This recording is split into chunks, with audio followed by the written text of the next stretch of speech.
We continue now, and for this we have a very illustrious panel with us, and the panel is drawn from quite a wide range of experiences, backgrounds, knowledge, and regions, and so that they will then speak to the issue, and from there we will afterwards open up for a round of discussions, questions and answers.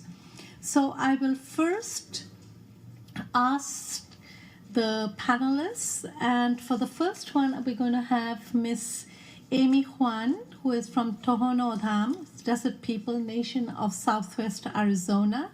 Amy is a founding member of the Tohono O'odham Remachkam Rights Network, a grassroots collective which advocates for the rights and freedoms of movement across borders. Amy, the floor is yours. Skuktash. Ani Apjigig Amy Juan, Chapkamaya Amjit, Jikta Jikshan, Donatham Nation. Nyaja, Chinya Aga, Jichigik, Ramel de Miguel, to Sylvester Juan, Nyakak, Jinyawaska, Jichigik, Mary Melissa Miles Butt, to Daniel Juan Butt, and Yahor, Jinya Baba, Jichigik, Mary Elizabeth Miguel Butt, to Lawrence Miguel Butt, Sisapan Tath, Amtaha Humuch. Good day, my name is Amy Juan, and I come from the village of Komobabi in the Shiklag district of the Tohono Nation. My parents are Ramel de Miguel and Sylvester Juan. My paternal grandparents are the late Mary Melissa Miles and the late Daniel Juan. My paternal grandparents are the late Mary Elizabeth Miguel and the late Lawrence Miguel. And I'm very, very honored to be here today. It's traditional for us to introduce our families and where we come from back at home. So I come before you all from the Tohono Nation of Southern Arizona. I bring good blessings from the desert where we are in the midst of our monsoon season, a time where we pray for life-giving rain, plant and harvest our traditional foods, and celebrate the beginning of a new year.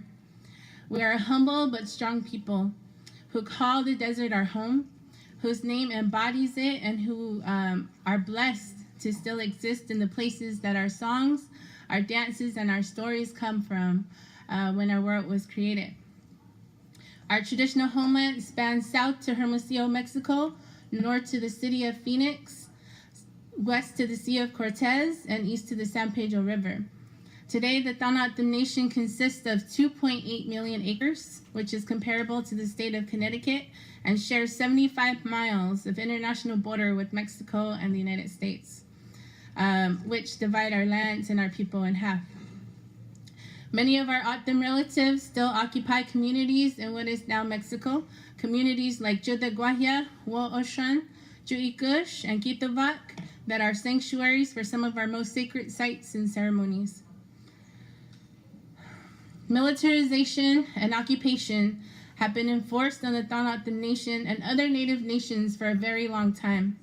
But we are now feeling a second wave of these tactics in tribal nations that have been compromised by the border, such as the Pascoyaki, Cocopa, and Lipa Nakachi.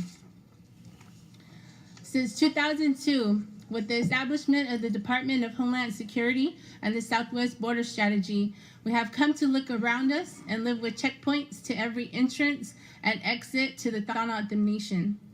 That consists of armed Border Patrol agents, canines, and infrared radiation and surveillance technology.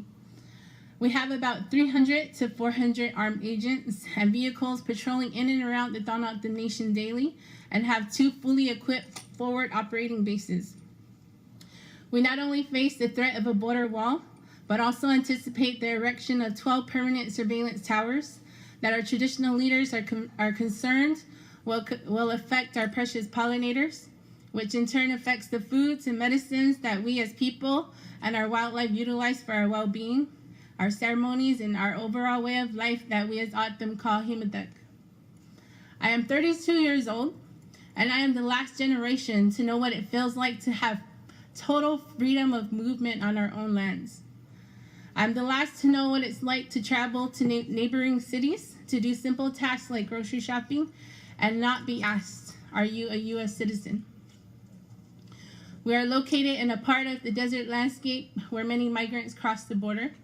This is a consequence of securing the border from the outside in, starting with big cities like Tijuana and San Diego, El Paso and Juarez that people traditionally migrated to, creating a funnel effect through our homelands.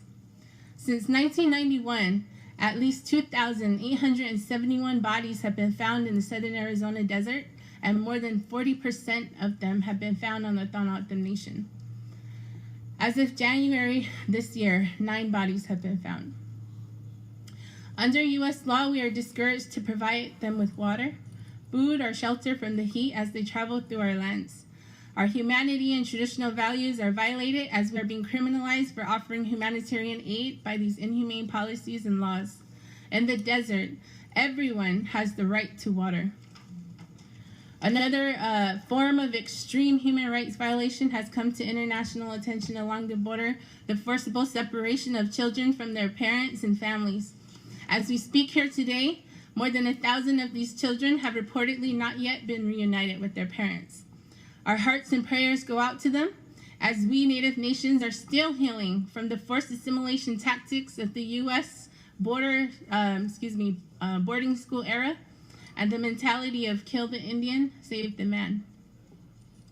On June 14, 2018, Paulo Rimas, a young Alta man, was intentionally hit and run over by a United States Border Patrol agent who fled the scene after the incident. He is not the first to have experienced this kind of intentional violence, but he is one who lived. In 2002, Bennett Patricio Jr. was only 18 years old when he was hit and run over several times by a United States Border Patrol agent while walking home on a secluded road. We say his name in hopes of justice for his family and all families who have lost loved ones in the borderlands. In response, the International Indian Treaty Council adopted a resolution which stated, IITC will continue to support indigenous nations divided by colonial borders that are suffering militarization, occupation, human rights abuses, and environmental destruction by U.S. government agencies, including the United States Border Patrol, Department of Homeland Security, and Immigration and Customs Enforcement. We further call for the U.S. and all other states to uphold their commitments under Article 36 of the UN Declaration on the Rights of Indigenous Peoples regarding the rights of indigenous peoples divided by colonial borders. It is important to recognize that while I shared much today, there is still much to understand about the changes we are seeing in the world. However, what continues to feed our fires and survival of resilience is our culture. In my language, we say, our culture is our strength. The ways that we have been taught to care for and understand this place we call our Mother Earth will continue to help us survive and strive to maintain the relationships between our families, subsistence, and cultural practices as peoples and nations, and to uphold our shared obligations as defenders of the rights of all members of the human family.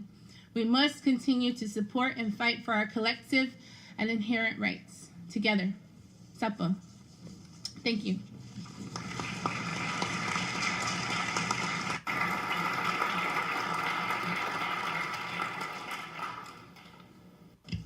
Thank you very much, Amy, for giving us a very compelling picture of what is actually happening in your community in Arizona.